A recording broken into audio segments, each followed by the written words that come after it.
This is Clubhouse Golf, I'm Tom Denby, and these are the Callaway Mack Daddy CB Wedges.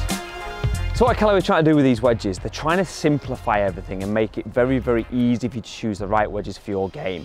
So it's a very, very simple concept. We've got 46 degrees through to 6 degrees in 2-degree increments, and you can choose which one you want. So the whole idea is that you pick the set of wedges that suit your game. Also, why are they cavity back? That is to make it more forgiving, so that you as a player has a golf club which will go the right distance but also is much, much more forgiving. So they're going away from a bladed type golf club which can be a little bit harder to hit, but have produced a wedge that still works in a very similar way but is much more forgiving. So let's have a little play with them in different scenarios and give you an idea of exactly how they work. So on all these wedges we've got Callaway's jaw groove technology, which really helps create a lot of spin on there, but also on your sand wedge and lob wedge type lofts, we've also got the grooves going all the way across the face there, which is going to help you when you're opening the golf club up. It's going to help you in all sorts of different positions as well. So that's there massively to help on off-centre hits when you're chipping around the green. Now if I take the 56 degree here and just have a look at a couple of chips that we've got here, so they sit very nicely. I think what I really like about the fact the grooves go all the way across the face, it's giving you confidence that you've got more hitting area. So they've got a really nice soft feel off them. So I was expecting them to be a little bit clunky, a little bit clumsy if you like, but actually they're performing like a proper bladed wedge. So you're getting the forgiveness of a cavity back, but even still with the performance of what a bladed one would look like. So actually that's really quite nice and quite impressive. They've got a really nice feel to them. And one thing to note behind the ball, they've got a brushed chrome finish or a brushed finish to them, so they don't shine at all. So it's quite bright here today, and that's not shining up in the slightest, and that can be quite off-putting for some wedges. So overall, to start with, really nice. Now what I do want to try is I want to get a 60 degree, get on a slightly tighter lie and just see if I can open it up a little bit and still get the club flipping under, because that would be one of my reservations with a cavity back wedge. So let's look at the 60 and just see how it performs on a slightly tighter lie. So my reservation with this type of wedge would that club still slip under like a bladed club would.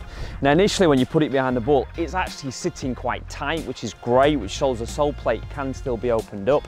So if I open it up on this tight lie, will it slip underneath? Yes, that's really quite nice actually. That's worked as I would expect a bladed wedge to work.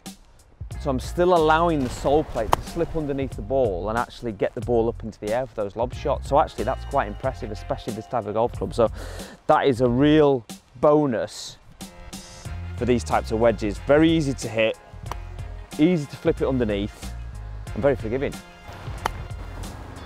So what I really like about these wedges is just how the jaw technology is definitely working. I'm definitely getting some spin on them, but I like how simple they're making it. A couple of really nice things that I do like about it is the size of the sole plates helping that club to glide through. So on these little chips around the green, it really promotes confidence.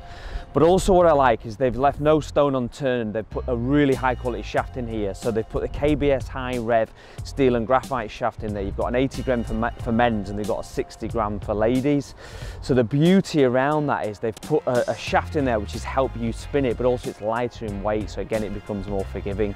So they've really thought about who they want to target these at. So somebody who wants a wedge that's a bit more forgiving, but also that's going to help them in all sorts of scenarios. It's very, very impressive. So I want to give it one more go out of a bunker and just give you my feedback on there, but overall very impressed. So let's test it out of the bunker. The one advantage you're going to get with the bunker is the grooves all the way across the face. So as you open the golf club up, sometimes you find the ball slip across the toe there. You're still going to have some grooves to help you with that. So if we just pop one down here in the bunker, let's just see how that sole plate is going to interact. So get the club nice and open there. Oh, that's really nice. So that's slipped through it like you would anticipate a proper bladed sand iron to flip through. So you're not losing out anything, not getting that blade, but you are getting more forgiveness with the size of the head, the cavity back, and also the grooves across the face. So everything about these wedges is really helping to make it very simple, very easy, and very forgiving. So overall, they've really got a great concept here.